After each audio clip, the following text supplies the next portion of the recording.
Welcome to the My Brain, My Happiness podcast. My name is Joe, and on each episode, it is my goal to spread awareness on mental health. No, I'm not a therapist, a psychiatrist, or a medical doctor. I'm just a guy who has had a lifelong relationship with mental illness, specifically OCD.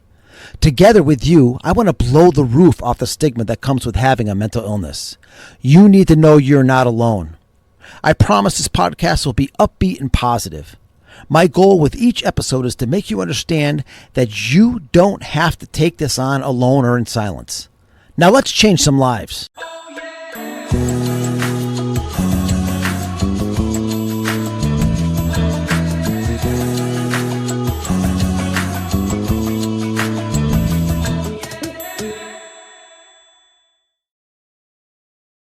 Hey everybody, it's Joe from My Brain, My Happiness. Listen, this is one of the most I don't know, this is probably the best podcast episode I've ever made. It is a interview with one of my good friends who is going to take you through his life story from his life of addiction, suicide attempts to, where he is now and as director of the Northampton Recovery Center. And so I just want to give a little message here that there is talk of suicide and substance abuse and addiction, and so discretion is advised. Thanks, and I hope you enjoyed this episode. Hey everybody, welcome back to another episode of My Brain, My Happiness. I got a real special episode today. I have what is actually my third guest on the podcast, John Sullivan, who not only a good friend, but he's director of the Northampton Recovery Center in Northampton, Massachusetts. And today we're going to talk about John's journey with his struggles that he's had with substance abuse, mental health issues, and the troubles that he's gone through life and how he's battled adversity and it's come out on top. And so without further ado, let's meet John. John, welcome to the show. Thank you, Joe. It's really nice to be here. Thanks for having me on. And I appreciate the platform to talk about mental health. I don't think we have enough out there. So thank you for being, and thank you for coming to our space and taking a look at it. No problem. We've been talking about doing this for, I don't know, God, a couple of years. Months. A long time. And I'm glad we are finally able to do it. And I know you have a story to tell. And actually, it was our mutual friend, JT, that suggested I have you on the podcast. And I was like, oh my God, what a great idea. He doesn't have many of them, but he does have some. And so I was all about it. And so, yeah, I'm glad to be here. It's really a nice place. I love Northampton anyways in general, but I think people picture a recovery center. They don't know what to picture. Maybe they picture something clinical or something not dignified. Right. But I think anybody who comes into the space realizes it's a beautiful space for people to seek recovery. Yeah. And with dignity. Yeah. So that's awesome. So with that, do you want to talk about the Recovery Center a little bit first, or do you want to jump right into what you wanted to talk about today? There's a bunch of stuff I want to say, so I'll weave that in, I guess, when it's appropriate. Sure. Okay. But what I was hoping to do, the reason I reached out to you during this time is that there are some very specific things going on right now that in other circumstances and in a state of poor mental health, I might not be able to navigate. So that's why I reached out to you. And for folks listening, I sent Joe a relatively intense message, but I just wound up having a lot to say about mental health right now, and that's why we tried to expedite this. Give you a little history about my mental health crisis and mental health crisis in my family. I'm going to say some things kind of matter of fact, but I'm not dismissing them or not saying they're not emotional. I just sort of need to get through it. Right. So growing up, I grew up in a house in West Hartford, Connecticut. Everything looked good from the outside. 4 boys, mom and dad, baseball, swim lessons, all those things. And I honestly can't remember if it really felt like the American dream. I don't know when at some point I started being scared and depressed, but I don't know when it happened. Yeah. When I think it happened is when I was 9 years old and my older brother Boyd was 12. He was walking from our home to Friendly's in Newington, Connecticut, and he was hit by a truck. An 18-wheeler, the truck seat failed, so the driver actually fell to the floor, lost control of the truck, and by the time he was able to get back up and regain control, he had run my brother over. Good God. Yes, and my brother was pronounced dead on the scene, but they took him to Hartford Hospital, and an amazing group of surgeons and people were able to keep him alive. However, he did wind up losing his legs as a result. They became gangrenous and they just couldn't save them. Gotcha. So obviously that's super traumatic for him. And I feel almost bad about talking about the impact on me, but I was 9 years old. Right. I seen my older brother laying there. I was a baseball player. I was a good baseball player. And, we did things, swim lessons, all those things. And after he got hurt, his childhood ended, but so did mine. Right. My mom and dad had to go to the hospital for months and months while he was in there, and they couldn't help us. Right. They only had the bandwidth for him because it was too much. And my dad told me later, and I didn't know he had a good understanding of this. He goes, "Your childhood ended that day. You didn't get to do it." And he said, and my other brothers, and don't get me wrong, they were greatly impacted, but they were 5 and 3. So they don't really have that recollection of it. That's when I first started being challenged. I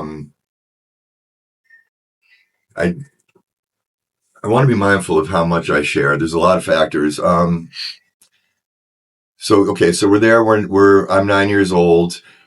My mother is doing just the best she can to help her kids survive.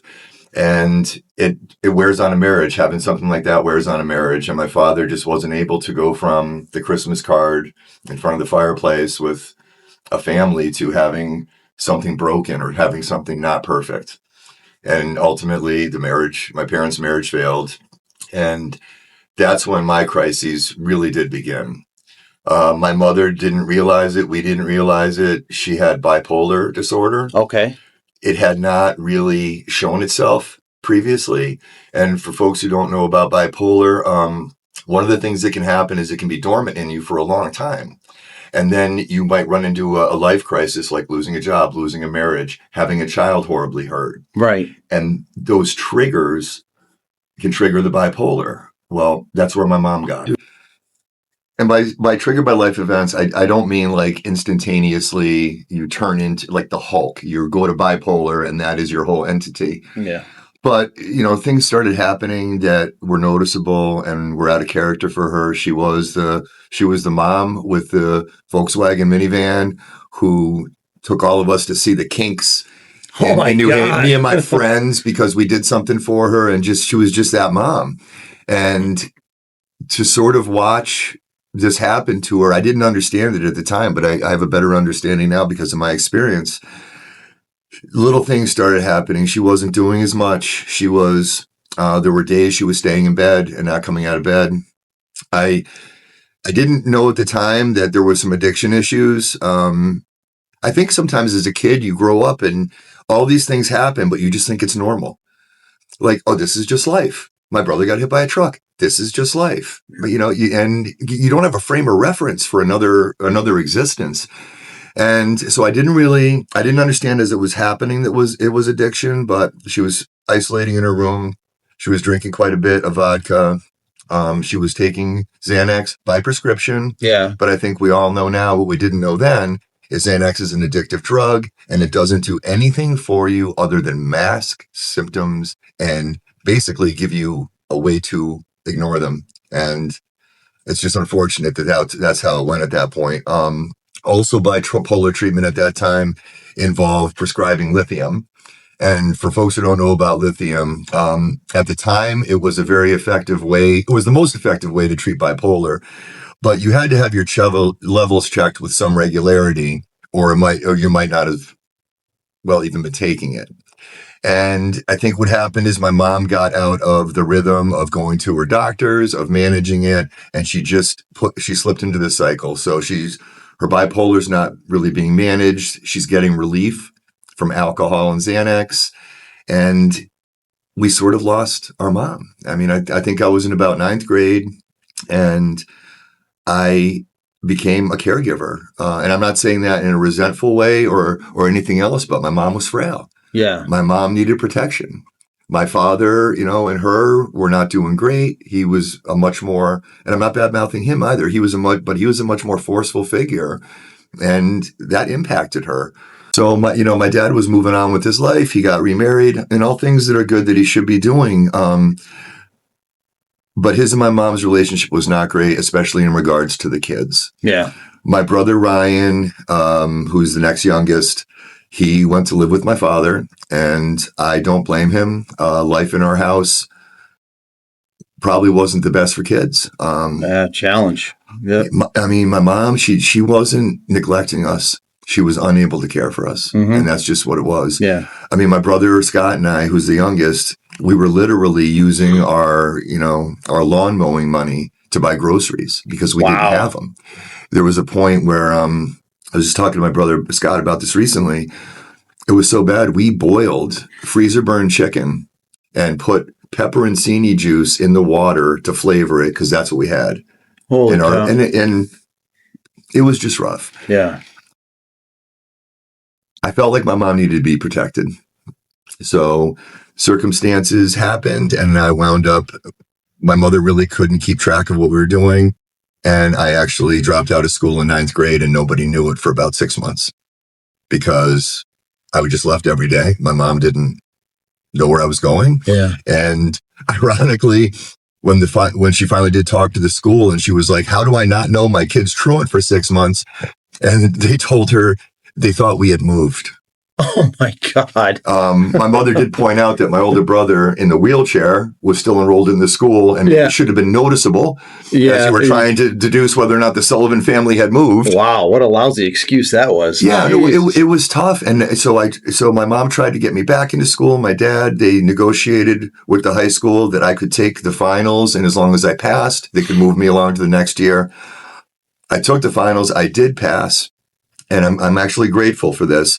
My math teacher, Mr. Merrick, he agreed to let me test and move on. And after it happened and I did really well on his test, he said, "I changed my mind. I'm not going to let," how old are you in 9th grade? Like 15? 13, 14, whatever. Yeah. He said, "I'm not going to let a kid audit my class." So I actually wound up failing and then going to the bad kid school because of truancy. And then, it just derailed. I wasn't challenged in that school. I couldn't engage myself. 9th grade, I'm done with school.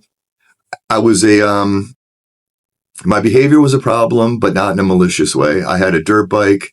I must have been arrested 20 times by the West Hartford police. I actually had him tell me one time, "You're the only red dirt bike we chase, so we don't even chase you anymore. We just go to your house and wait for you to come home." But that, with my mom having all her struggles, that was a big disruption. It still meant going to court. It still meant her coming down to the police station. Yeah. And it was just tough. So my mom finally smartly said to me, "You can't be in this house and doing these things." So I actually she threw me out, and I moved in with a friend of mine's parents in Greenwich, Connecticut, which is, I don't know, an hour and a half from where I was growing up. Yeah. I got a job at a gas station. I got myself an apartment. I grew up fast. And how old were you at this point? 17. Wow. Okay. Yeah. It was a good thing for me though, Joe. Yeah. I didn't have an education, didn't know if I was going to get one, but I worked my ass off. And everywhere I've ever gone, they've never asked me if I had an education because I'm capable and I work hard. Yeah. So even this job at this gas station, after I've been working there and having a life, my mom and I started reconnecting on our relationship, and I just didn't want to be down in that part of the state anymore. It was away from everything. So she actually let me come home and actually stay at her house for a while I got on my feet. And I started working for an office products company in Hartford. I started unloading trucks. They saw something in me, like the previous job saw something in me, and they advanced me. I went from unloading trucks to, picking and packaging orders to, doing inventory. So they slowly helped me learn the product and what we sold. Yeah. And they gave me essentially a college education in office products. And then when I went into customer service and sales, I had a wonderful career. Wow. Yeah. And I didn't need a degree. I just needed to be a good guy. Yeah. Who gave their people fair prices and great service. It was easy to do. And I had a lovely career despite my educational setbacks. So anyway, so 17 years old, I do come back home. We reconcile, but her disease had progressed quite a bit. Okay. She was no longer really even staying at our house. She was staying with my grandparents, her parents, 20 minutes away. And it was just hard to watch. It was when these things first happened, it wasn't like this immediate derailment where her life just fell apart and she couldn't do anything. It was a progression. Right. And she just got to the point where she wasn't recognizing what was happening. A case in point that illustrates this well is she went on vacation to St. Croix with a friend. Yeah. And while she was there, and she thought this was as real can be, she thought the United States Navy was trying to have her killed because she knew something. You said she was diagnosed Yes. with, okay, yeah, that makes sense. Yeah. It does. I mean, it's a very extreme state, one that I've not experienced. Right. But Joe, this was real to her. She was in fear for her life. Yep. And when she was supposed to go home, the airline actually wouldn't let her fly unless she was accompanied by a nurse or a doctor. So her cousin, who was a nurse, actually flew down to St. Croix and had to fly back with her. So that's the first time we really saw, the complete loss of reality. Yeah. And not knowing it happened. So she tried to manage her life as best she could. She had a great fiance. His guy's name was Dave. He was a great stepdad to us, even though they never got married. And she moved out to Cleveland with him because he got transferred for his work. When you do a move, when you're having a mental health crisis, I think you know as well as anybody, isolation's not a good thing. No. So she moved away from her whole family. She moved away from her parents into a place where her partner worked full time, and the alcohol and the Xanax, they just continued to progress. Yep. And it was, addiction's a funny thing. Addiction so many times is a symptom. It's not a thing. It's a symptom of PTSD. It's a symptom of a severe mental health crisis. And it feels like medication to people. You're numbing it. So anyway, so my mom, she was treating herself with alcohol and Xanax. Suicidal ideation became part of her illness. And when I was 11 years old, I'll never forget this day. So 11 years old, doorbell rings. I answer it. It's a friend of my mom's, and they were supposed to play tennis. And I knew my mom was still in her room, and I hadn't heard her stir. So I went up to knock on her door and let her know her friend was there, and no response. Yeah. So I knocked harder, no response. I tried to open her bedroom door. I got it open, I don't know, Joe, an inch and a half, and her bureau was blocking it. And this was this was the old Ethan Allen, I got to hire two guys to move this thing. Yeah, yeah.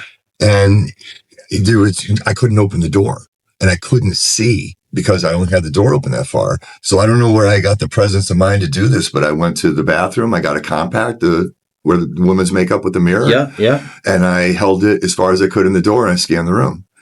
Well, when I got to the end of the scan, she was up against the wall, collapsed, and she had overdosed.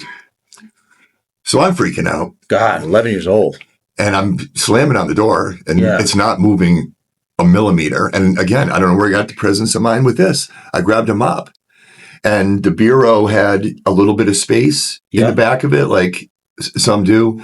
And I stuck the broom handle in there, the mop handle in there, and I kept moving it and leveraging it until I could open it up to essentially climb over the bureau and go to her. And that's the first time she went out of our hospital out of our room in an ambulance, which, in this instance led her to 3 months of being in a hospital in Connecticut and us just fending for ourselves kind of again. And I can see that even now you're thinking about something that happened when you were 11 years old, how this is bringing up some heavy emotions for you.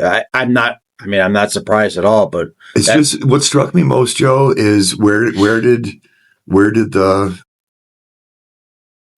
insight to grab the compact come from? Where did the insight to grab, You know what I mean? You're in Yeah. crisis. It's like, I don't know how these things even occurred to me. Your brain goes into that fight or flight mode, right? Your brain goes into survival mode. It's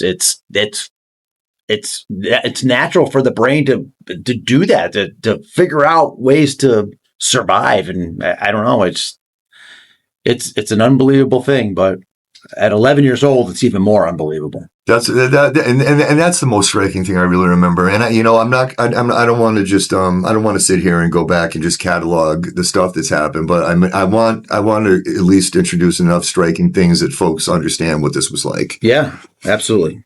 So we fast forward sometime. My mom had moved out to Cleveland with my stepfather. They weren't married, but he was my freaking stepfather. Yeah. He did a real fine job of bringing up my mom's boys and helping her out with this. But she was out in Cleveland, away from her parents, away from her family.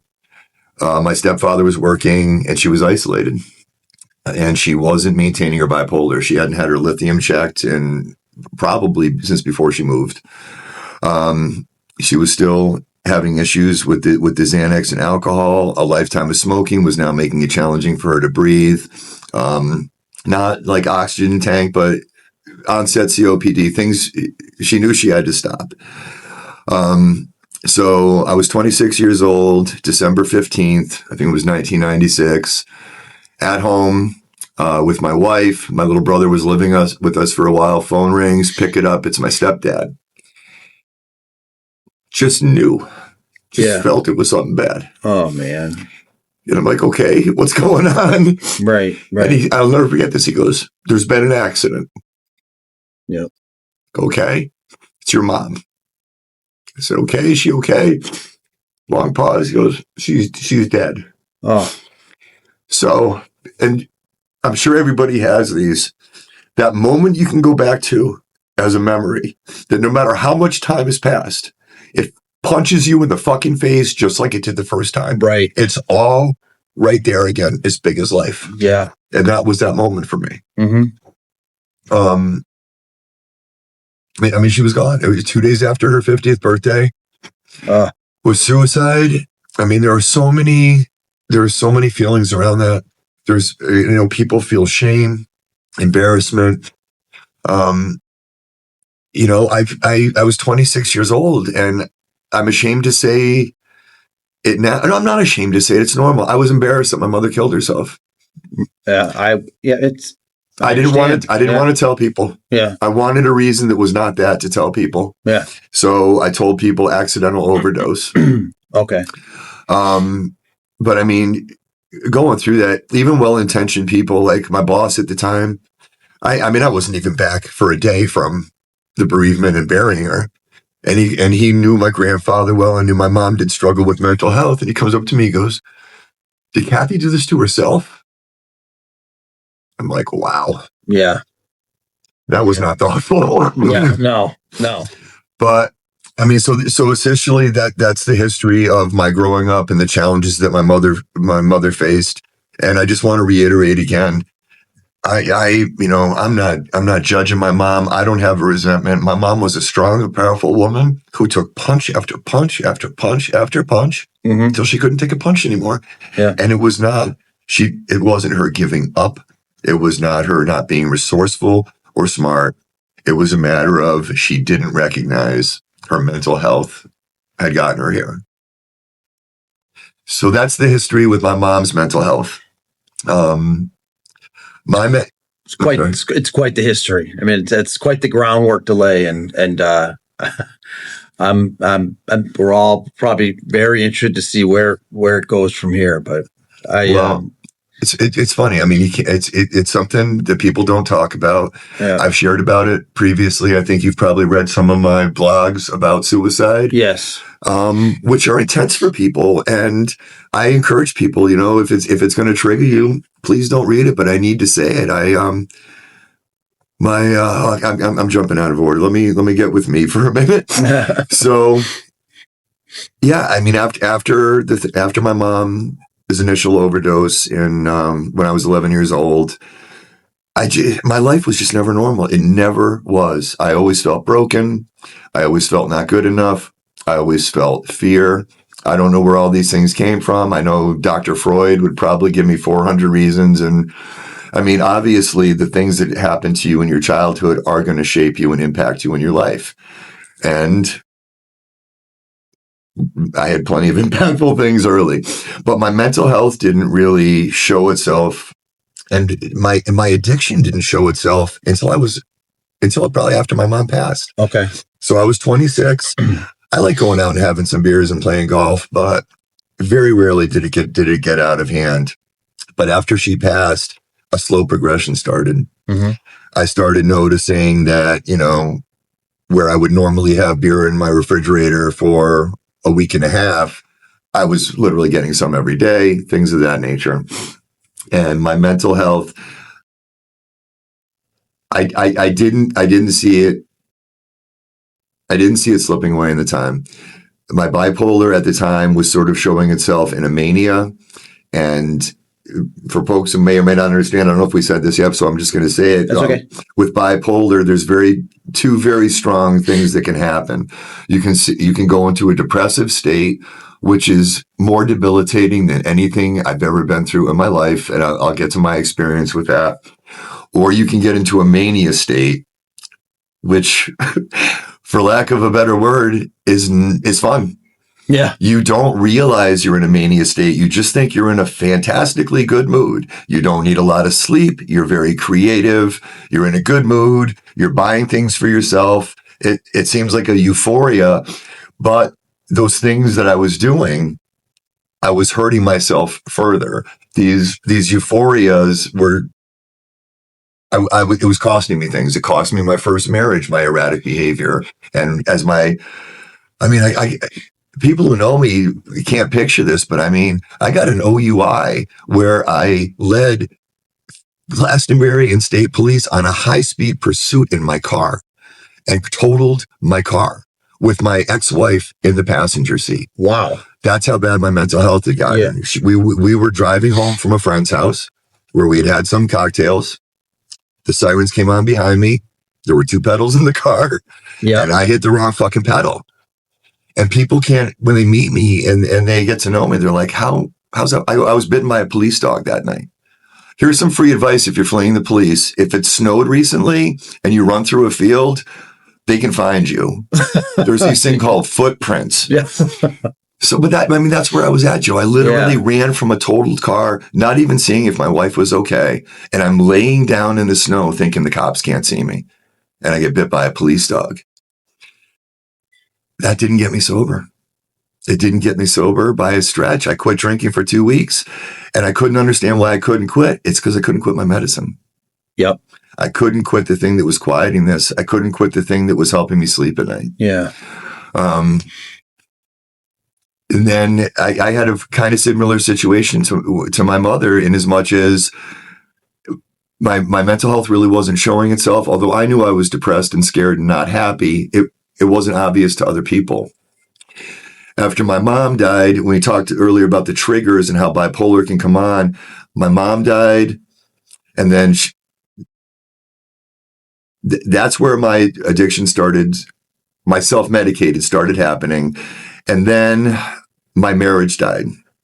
And right about the same time my first marriage died, the company that I love working for went out of business. Yeah.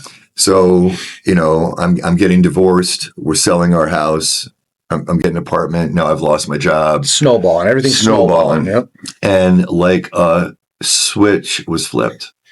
And it was a mania that I went into. So again, I think things are lovely, even though literally my old boss and my brothers, they were doing wellness checks on me, Joe. That's how concerned they were. Yeah. But I thought I was fine.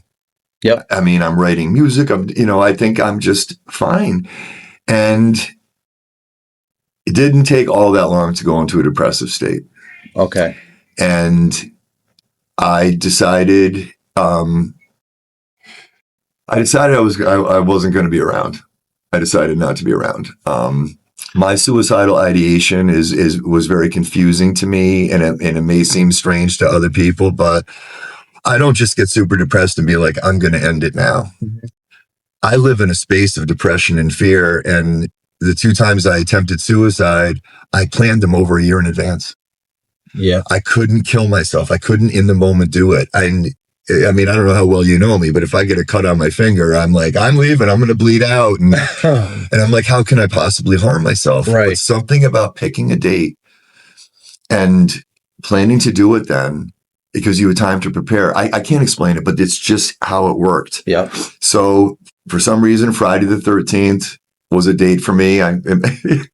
It might seem cheesy, but no. Well, listen, there's no rationalizing what's going on, right? You can't, if you're thinking you're rational, there's no rationalizing it. So I planned to kill myself Friday, April 13th, 2007.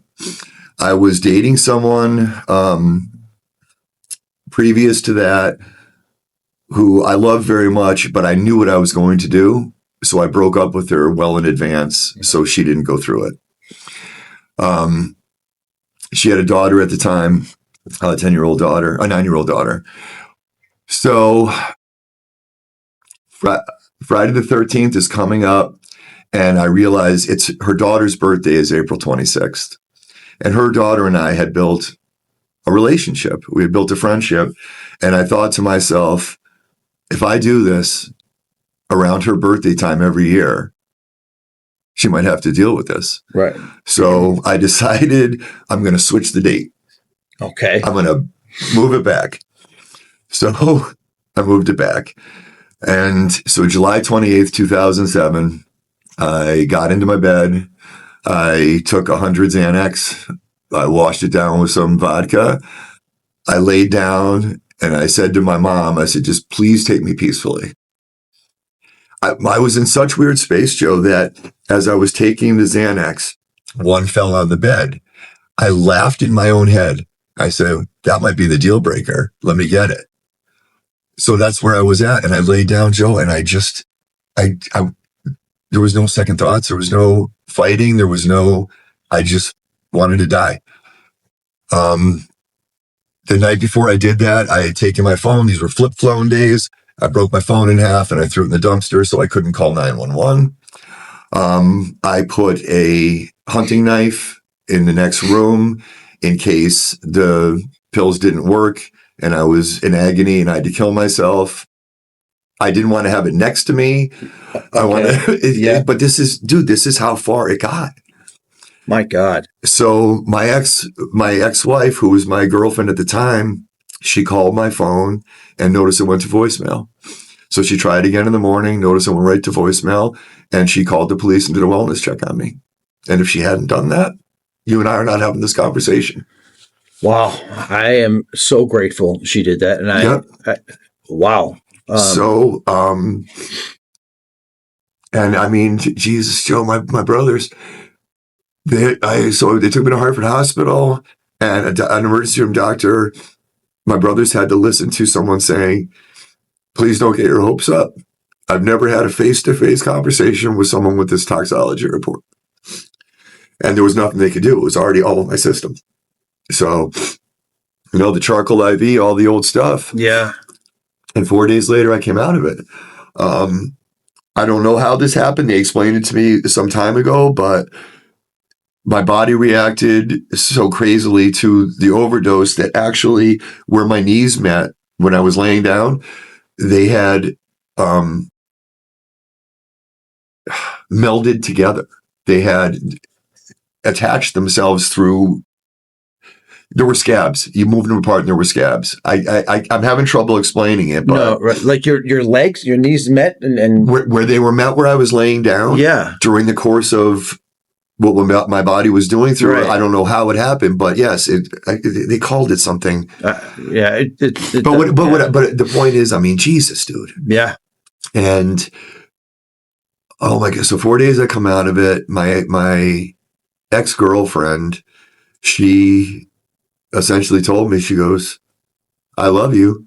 This happened. What do you want to do? And she took me into her house with her 9-year-old daughter, a man that just tried to kill himself. Yeah. And was not too nice to her leading up to this because I wanted her to be mad at me. I didn't want her to mourn me. Does that make sense? It does. And I want to ask you a question. When you came out of it, were you pissed that you survived? rip shit. Because it's the only reason why I asked that, and I definitely don't want to make this about. I'm glad you did. But make this about me in any way, shape, form. But when I had my first time I had to stay in a mental hospital, a gentleman had done a similar thing. He had taken like a whole bottle of sleeping pills, and someone found him calling. When he came out, he said he was pissed when he found out that it didn't work. That's why I asked the question. Yeah. And unfortunately, that did last for a while. And my plan was just to reaccumulate medicine to kill myself. But that did do one interestingly strange thing to me. I lost confidence in pills being the answer to kill me. Yeah. I felt like, how the hell did this not work? So I didn't have another suicide attempt for about 10 years, but it was a whole different thought process when I was going into it. So it was weird, dude. I thought I lived because I effed up and didn't do the right date. I am having these thoughts like that was the portal. I couldn't get through it or whatever else, but I wanted to do it again. And luckily for me, I didn't have resources to get pills at that point. Mm-hmm. And so I had to live. I didn't have much choice. I was bankrupt. Believe me when I tell you, I was killing myself the right way. I was going to make sure I was going to bounce my last check. Right. If I survived, I didn't have anything. Well, that's what happened. Mm.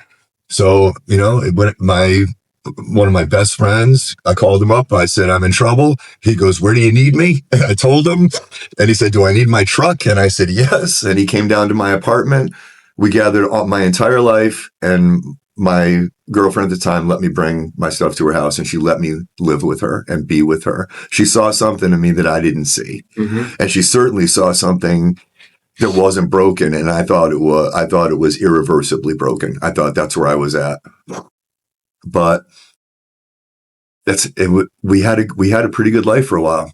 We did. We were both in addiction. We didn't realize it at the time. We thought we were more heavy partiers, but we drank just about every day, and we did other things, other drugs. But drinking was my primary issue. But yeah, I know I wasn't happy about it at all. But as I started getting things back, I started to become glad, especially as my relationship with my soon-to-be wife's daughter, Michaela. Yeah. I got to be a dad. I never had a kid, mm-hmm. and I did the best I could. We did the Disney World. We did the stuff like that. But I mean, has she ever seen me drunk? Yep. Has she ever seen me yelling? Yep. And just all those things and that adds up on you. And it's odd, Joe. It's like every time my drinking or my addiction caused a giant blowout, it seemed tougher to overcome. It seemed like the body of work was becoming so large of erratic behavior that, I don't know, dude, I just felt like I'd used all my chances or something. Right.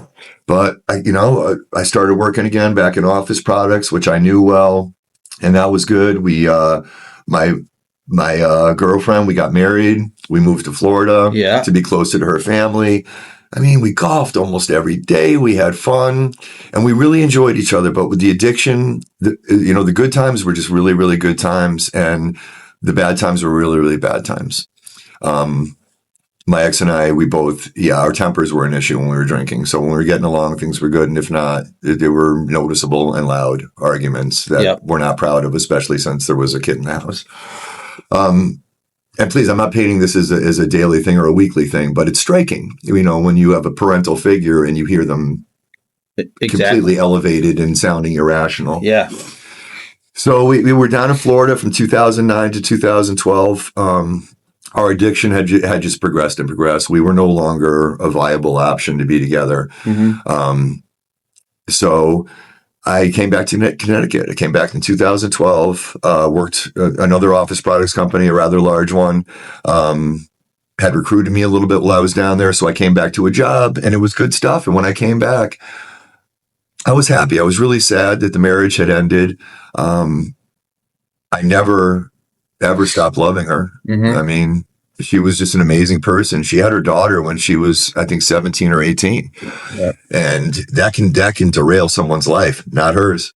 Right. Yeah. Her kid went to school. Her kid had shoes. And I'm not talking about, I know what you. Yeah, I know what you're saying. Yeah, Took care. Just put her kid as priority, and constantly improved her life so she could make it better. Became a CNA, did other things. Yep. And talk about a heart. I mean, she worked in children's cancer and hospice.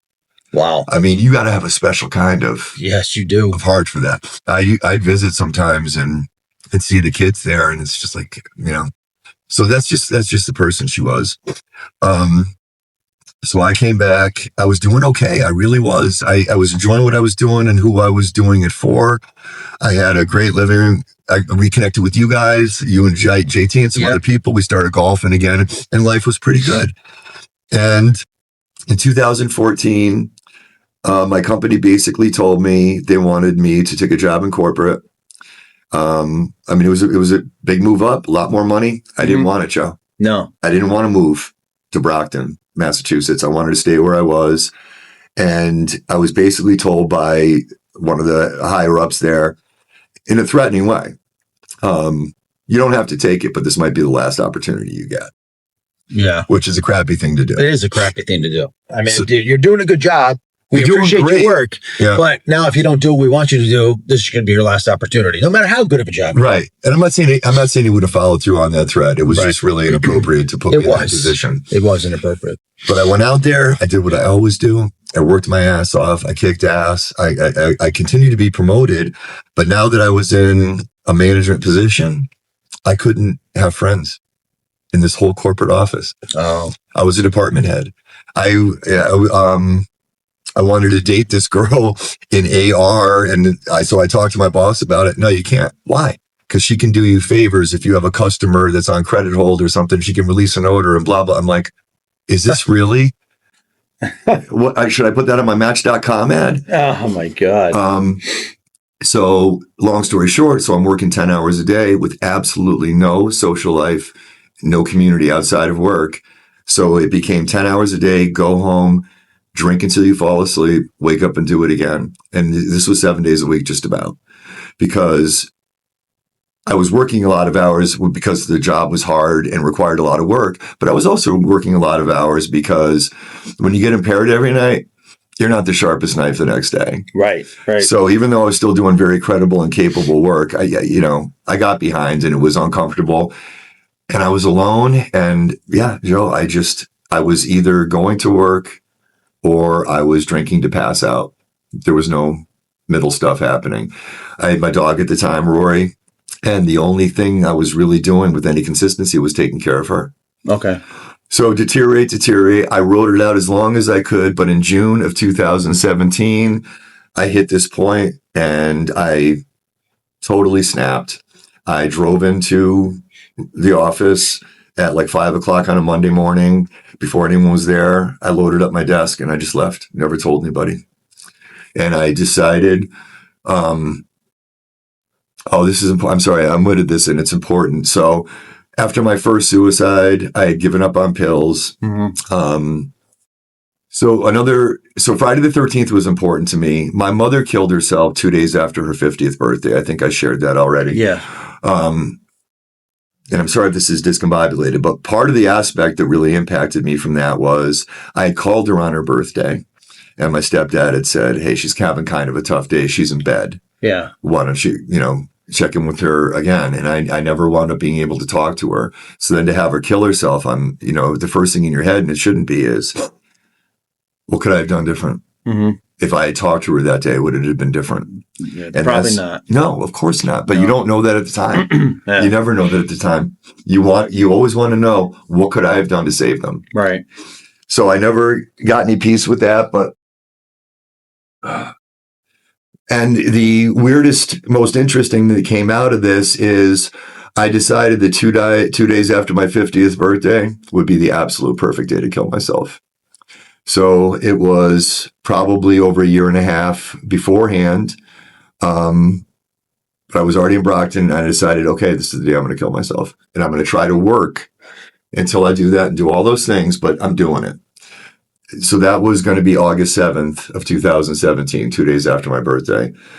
In June, I had quit the job, walked out, and literally gone home and lost weekend drink. I had blood clots in my legs when this was over. I could barely walk. Good I could Lord. barely get my dog to the yard so she could do her business. And so the day was coming up. I had bought a Remington Sheriff shotgun. I didn't trust pills anymore, so I was going to end my life by shooting myself. I was concerned that if I put it under my chin and I pulled it, my head would snap back. I'd blow off my chin and my nose. I would live and I'd be disfigured. I had all these fears about it not working. So as twisted as this is, I calculated it down to every detail. I was going to drive to Connecticut and drop my dog off at my friend's house, who came and helped me after my first suicide, because I knew he would take good care of her. And I was going to drive to my mother's gravesite. I was going to lean the car back, put the shotgun in my chest, and seatbelt it in and lock it, yank it and lock it. And that way, when I pulled the trigger, it couldn't deviate. Yeah. And I was going to blow my head off in my car. So my birthday comes and my brothers are having trouble reaching me. This is just a weird little side fact. I had a brand new company phone, iPhone. It was on the charger, but somehow it turned off. And my brothers were texting me, and they weren't seeing the messages delivered, and they got concerned. Yeah. Because even though I don't think they know how derailed I was at the time, they certainly knew I was off. Right. So they did a wellness check. And I go outside to have a cigarette, and all of a sudden I see 10 Hingham policemen coming down my yard. Yeah. And I'm like, holy cow. And it was a wellness check, and my brother had told them that they thought I had a shotgun. And so when I went through the wellness check, I bought the shotgun legally in Florida, but I guess in Massachusetts you have to at least register it. So they confiscated it. And the guy's like, one of the cops like, "You're okay?" I'm like, "Yeah, I'm okay." And behind me, I didn't realize it, on the bureau was a single shotgun shell. It was the shell I was going to use.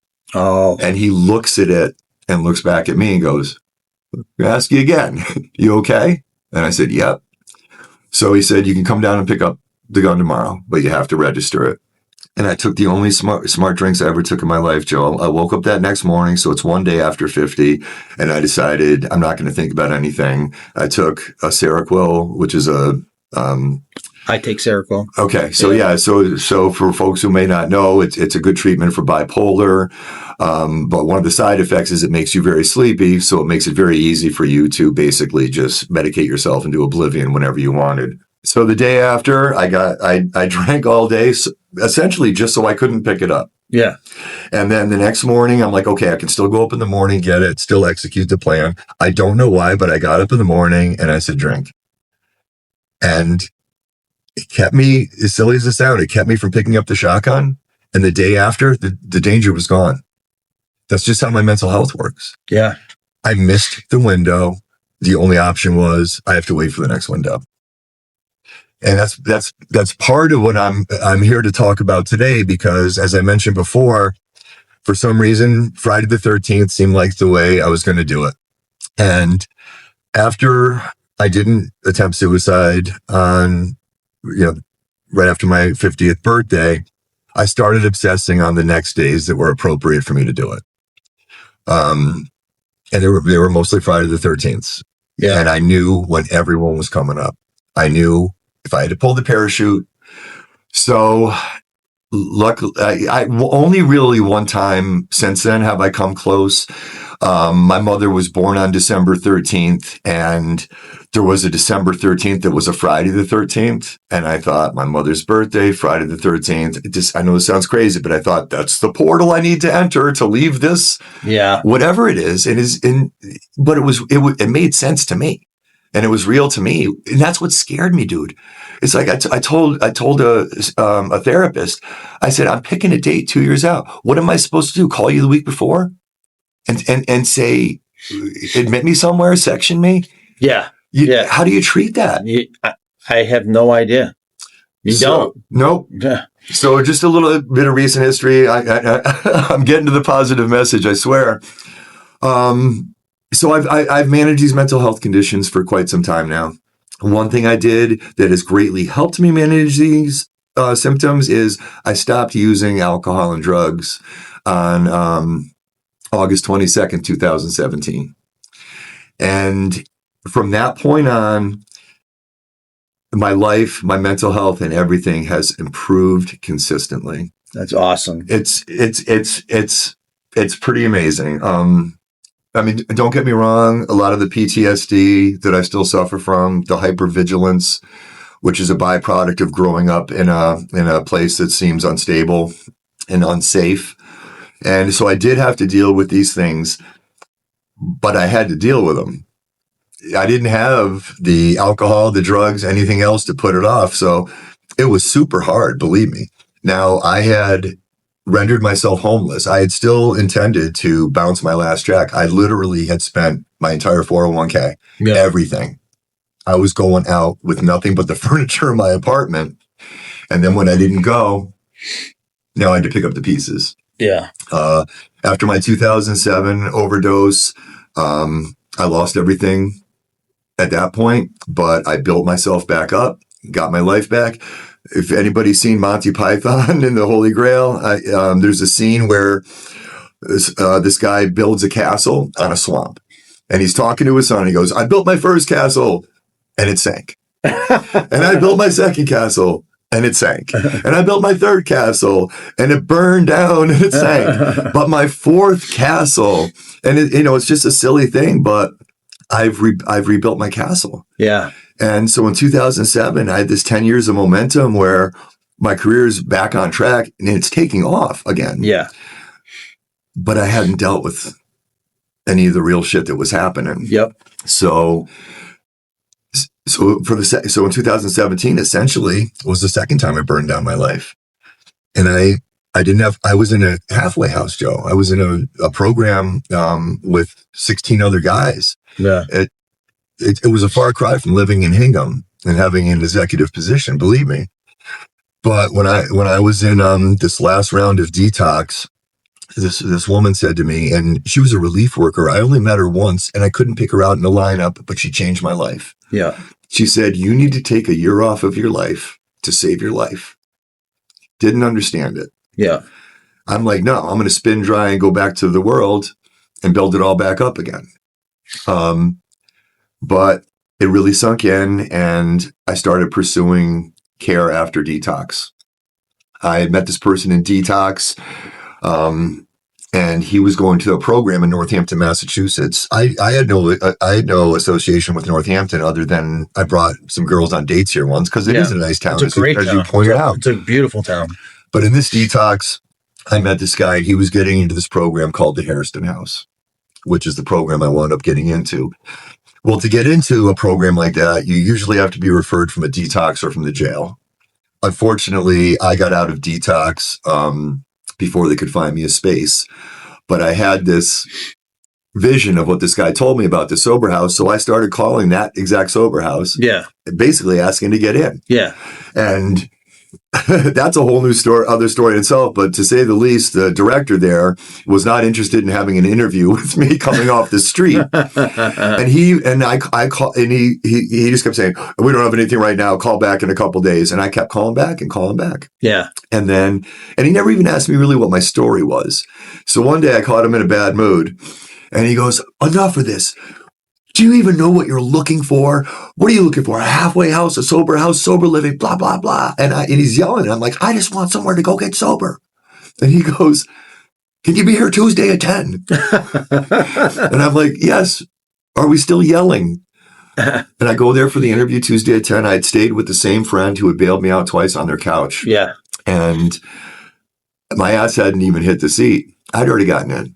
He had screened me, but he didn't tell me that. Okay. My ass hadn't hit the seat. Dan McCarthy, you're my hero. And he said, "You got it.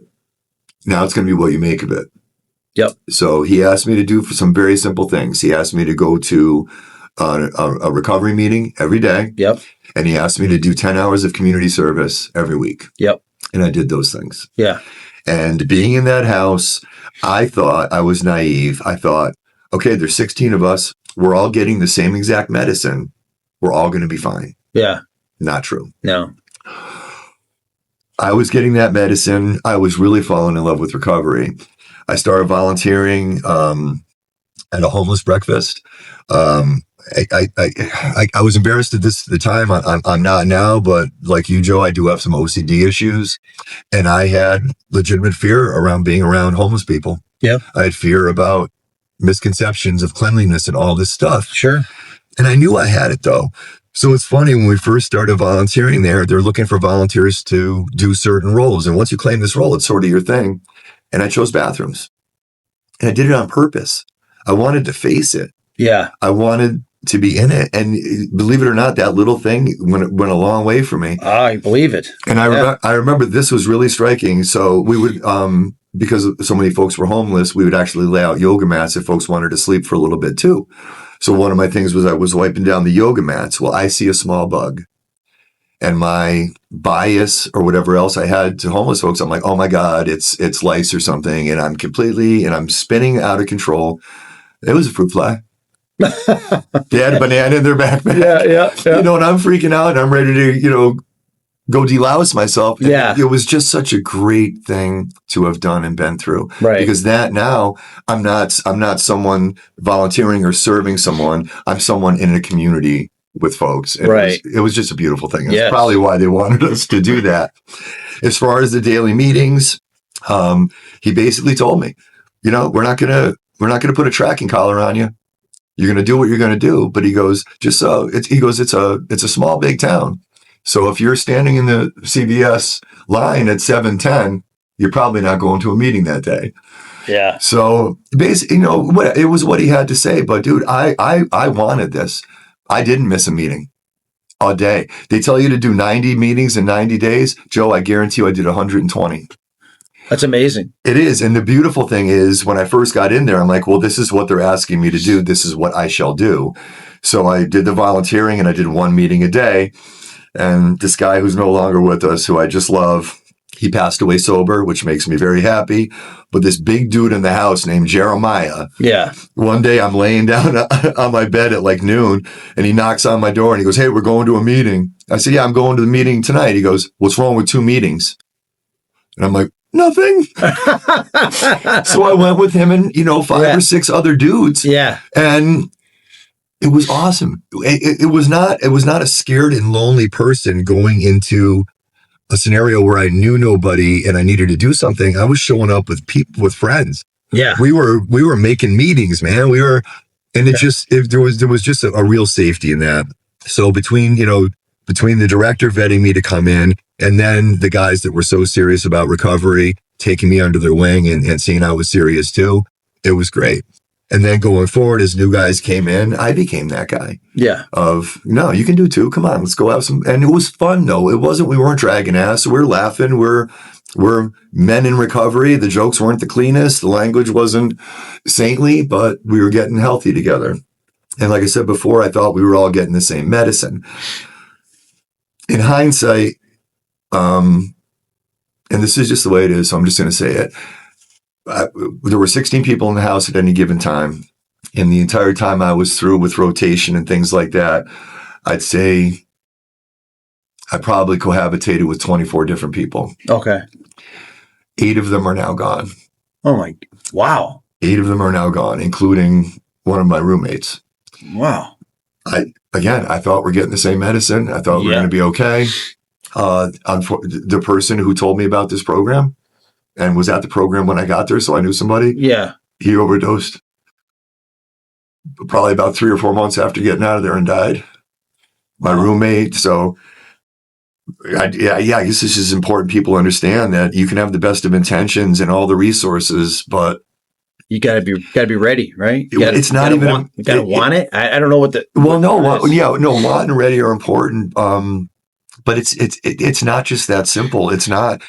Addiction is not a character flaw. Right. It's not something you're doing to be obnoxious or anything. So yeah, you have to be ready. You have to be a lot of things, but you also have to be ready to face everything you were masking without your masking products.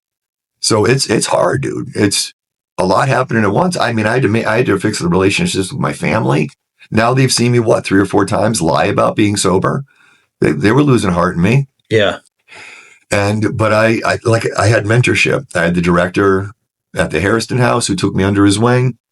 And The only thing I did different this time around is I tried to get sober after the car chase. Pretty good reason to get sober. Yeah. Couldn't. Tried to get sober after the overdose. Another fine reason. Couldn't. Yep. Don't know why it worked this time. But I will tell this. The gentleman who told me about the Hairston House in Detox, when I got to the Hairston House, told me about a brand new place called the Northampton Recovery Center. Nice. Didn't even have their own space. They were using a room in Edwards Church up in Northampton 2 days a week. And we went up there.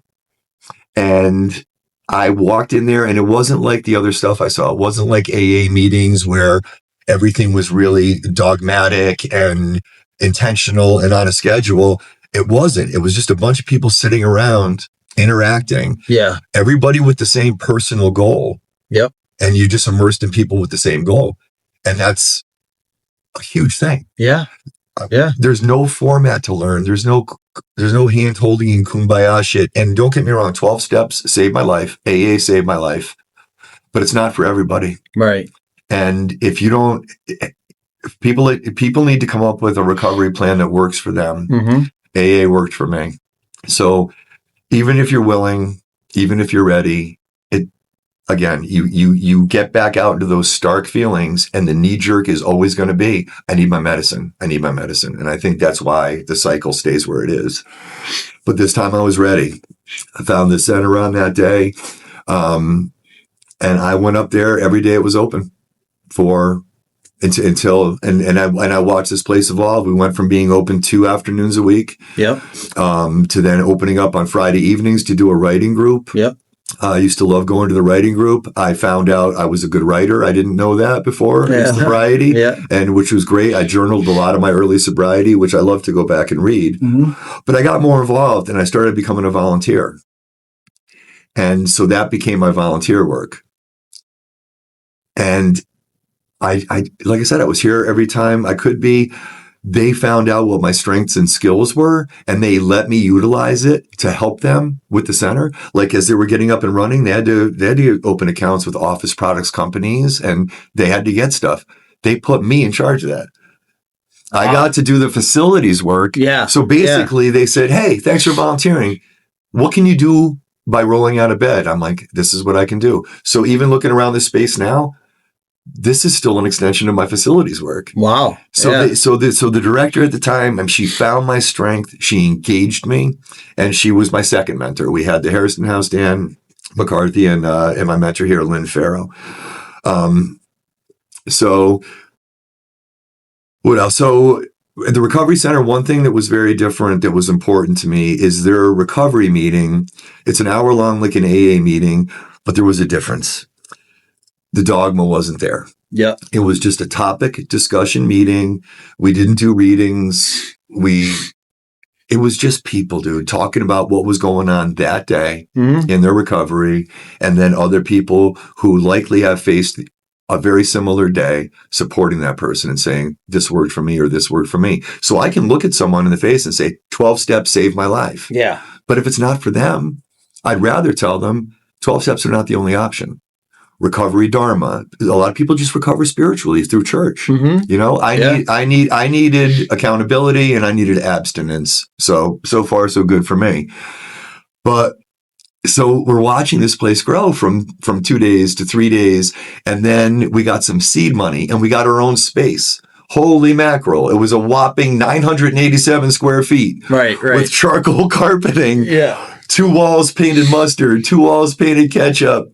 Not dingy, but it was yours. But it was ours. Yeah. Oh my God. And things just took off. And we applied for funding through Bureau of Substance Addiction Services, Massachusetts, which is where we get our current funding. We applied back at that time, 2019, and we were denied. They could only fund a certain amount of centers. Yeah. And it just was what it was. But we had a great model. And we were continuing with it. We were seeking funds from other places, United Way. God bless, our former director got an anonymous donor who paid 6 months of our rent in the new space. Wow. So we had time to really figure out what can we do to keep this moving forward. And luckily, we weren't that far into the conversation when we heard back from BSAS, Bureau of Substance Addiction Services, that they were going to fund additional centers, and we had been funded. Nice. So I'm sitting there, and and at the time I was a volunteer coordinator. I helped manage the front desk and folks doing things. So of course there's a position for hire called volunteer coordinator.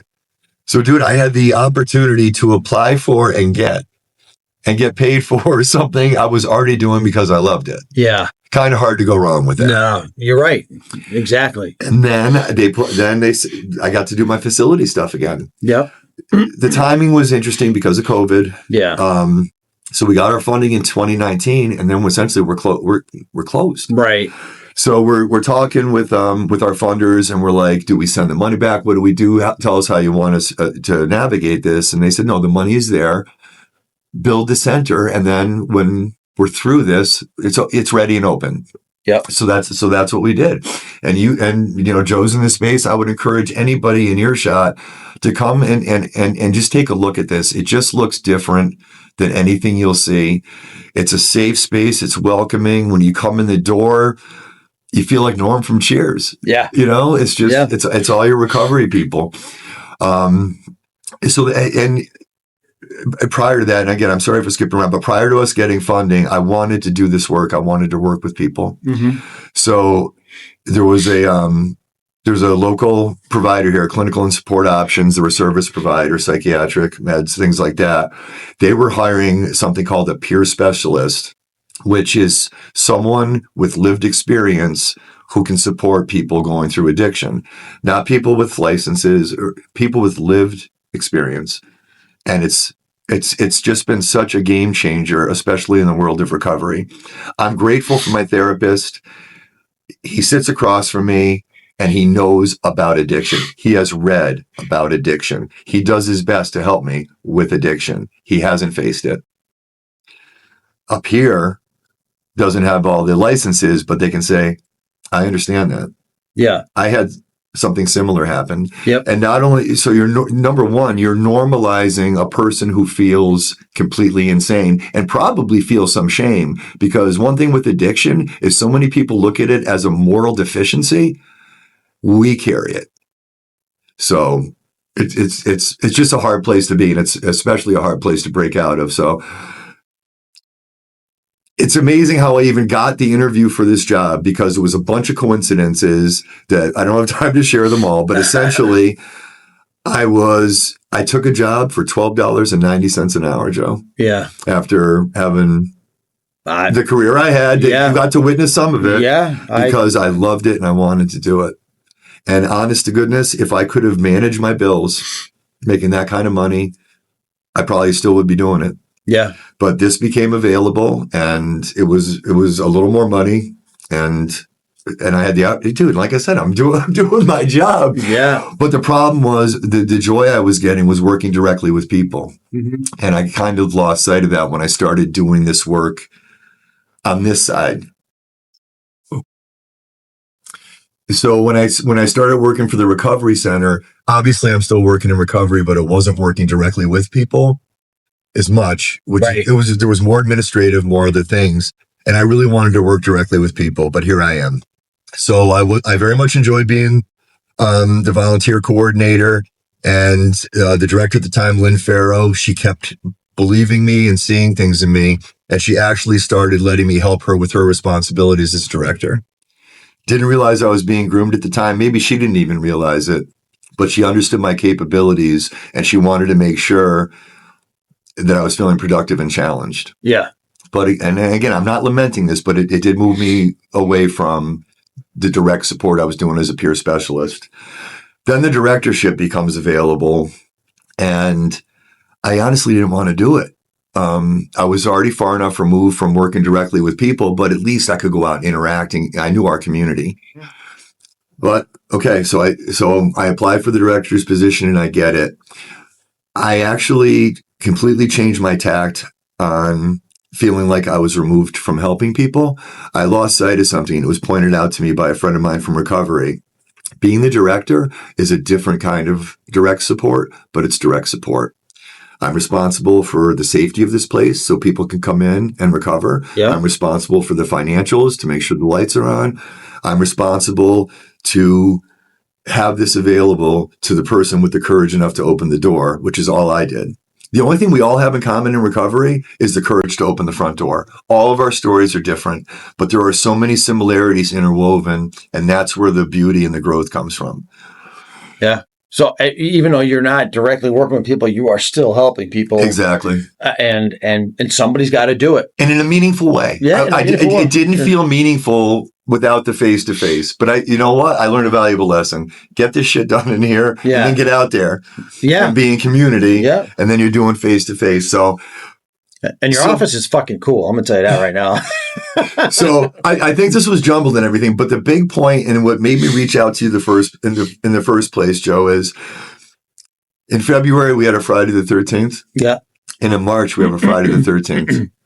Years ago, I would have targeted those days. And if I had picked February, you and I would not be having this conversation. Right. The beauty of recovery is, and I'm going to do one more quick thing. I have to give a little recent history. So 2 years ago, my fiance's ex-husband pulled their child out of our house where she was making general honors and doing very well because she's on the spectrum, and the school wanted to help us with an IEP for her individual education program. The father was in complete denial that she was on the spectrum and pulled her out of school. And for the last 2 years, the woman I love has barely been able to talk to the child she loves because of a manipulative person ruining both of their lives.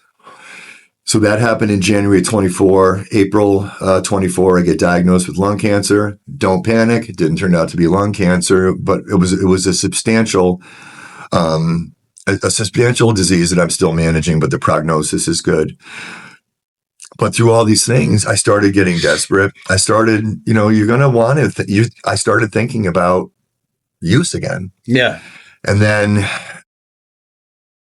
my ex-wife, who took me in after my suicide attempt, lost her battle with addiction and overdosed and died. I remember this day. And I drove to New Hampshire and I had the full intention of drinking. I'm like, I'm just going to drive until no one knows me because God forbid the director of a recovery center is seen going in and out of a package store. Right. So I was going to drive that far. And I don't know what saved me from that. The only thing I can think of is I just drove far enough that I was able to have it pass. Yeah. But I mean, that's how fragile it can be. And then, I was talking to her. She was telling me about her addiction. She wanted to get out of it. And to hear the person that picked you up off the ground and took you in broken is gone. Yeah. And you don't have the opportunity to do that for her. It just lands extra hard. Yeah. So these are the things that are going on. And I should have picked one of these days. I didn't. I just kept going. Yeah. And the thing I said to you in the text that I'll share with folks now is it's not a matter of Friday the 13th lost its power. I forgot it was there.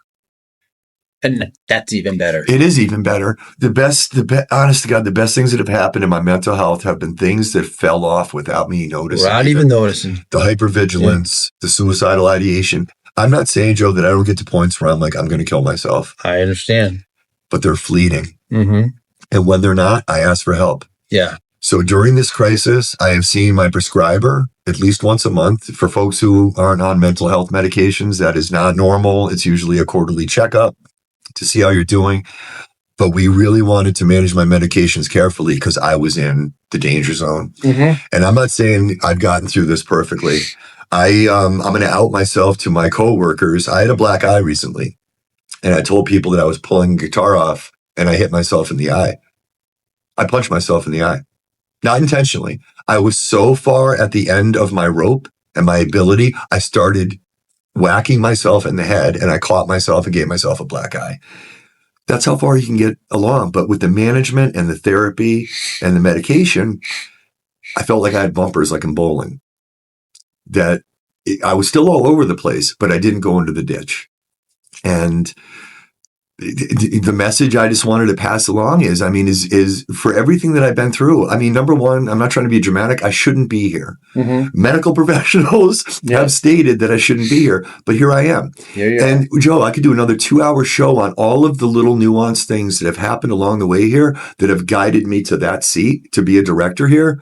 Not a likely path to follow. Right. And here I am, and I felt steered the entire time.